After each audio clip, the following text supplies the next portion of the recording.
I'm sure my good neighbor, Pastor Wanje, is aware that he knows very well that I don't speak politics in church.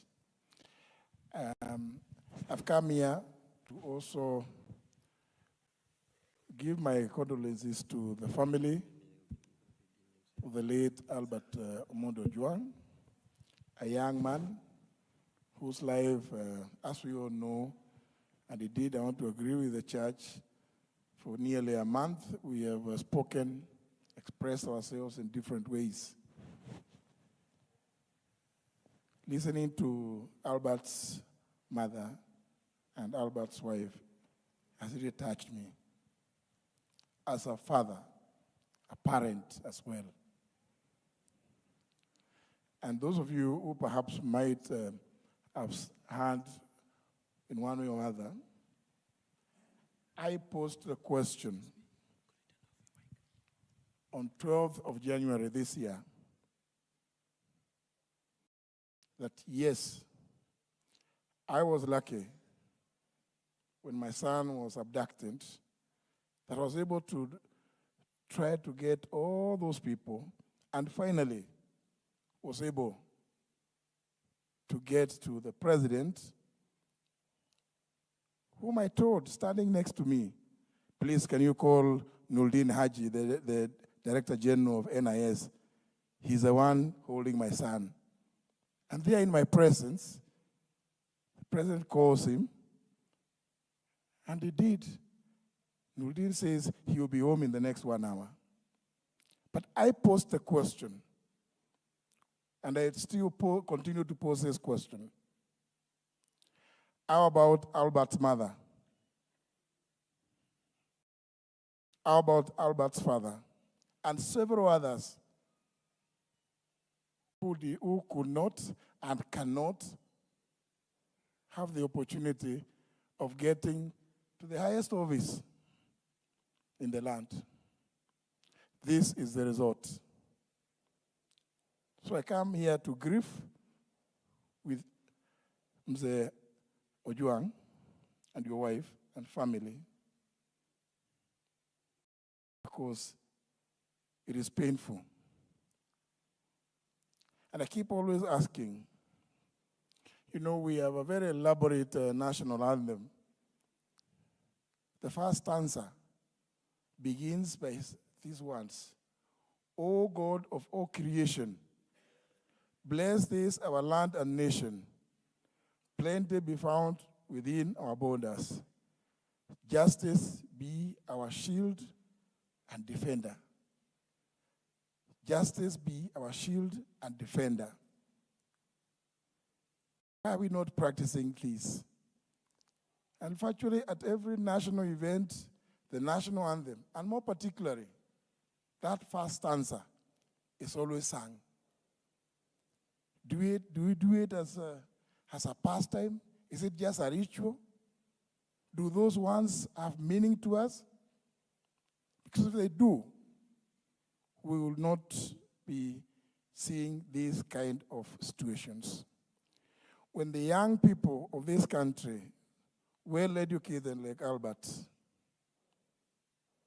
express themselves, they are giving life, they are breathing life to our Constitution. It's for that reason that after extensive consultations with the various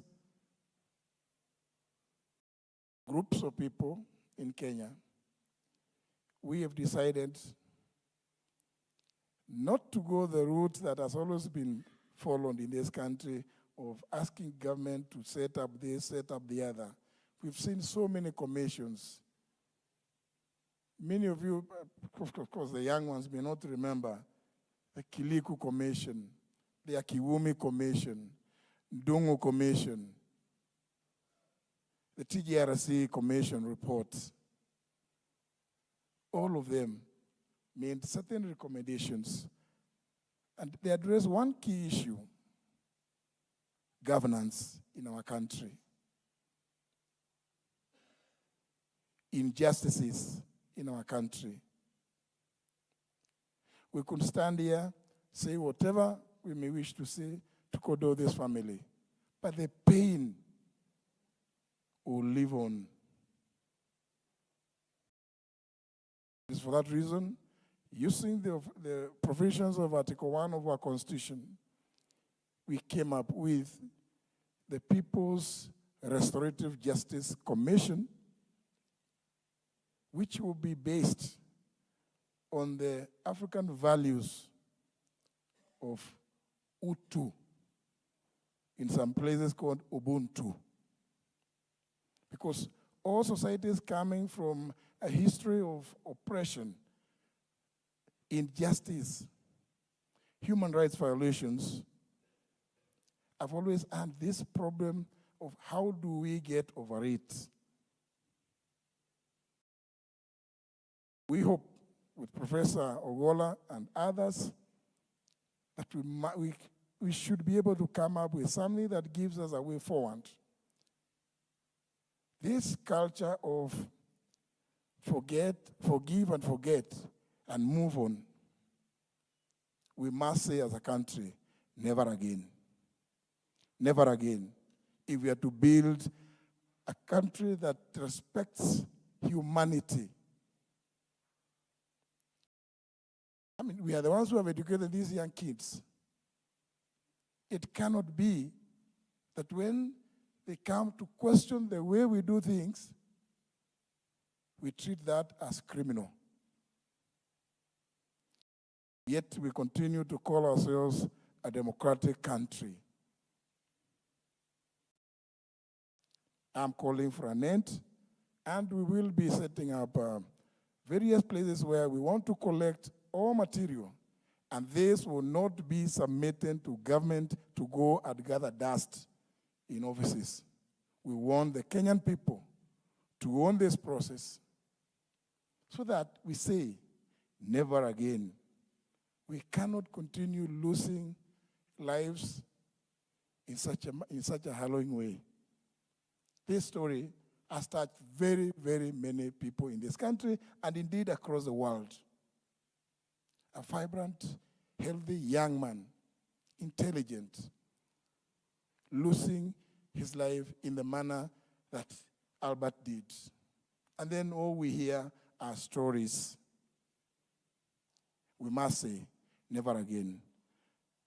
Baba Albert, Mama, Amjane, poleni sana.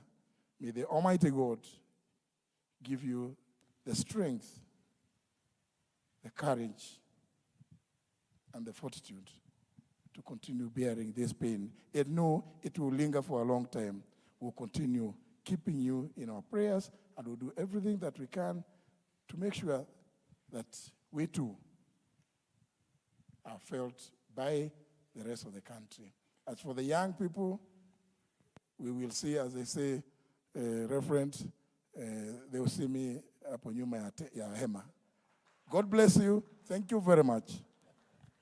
Thank you very much. Thank you. Let's appreciate Honorable Muturi.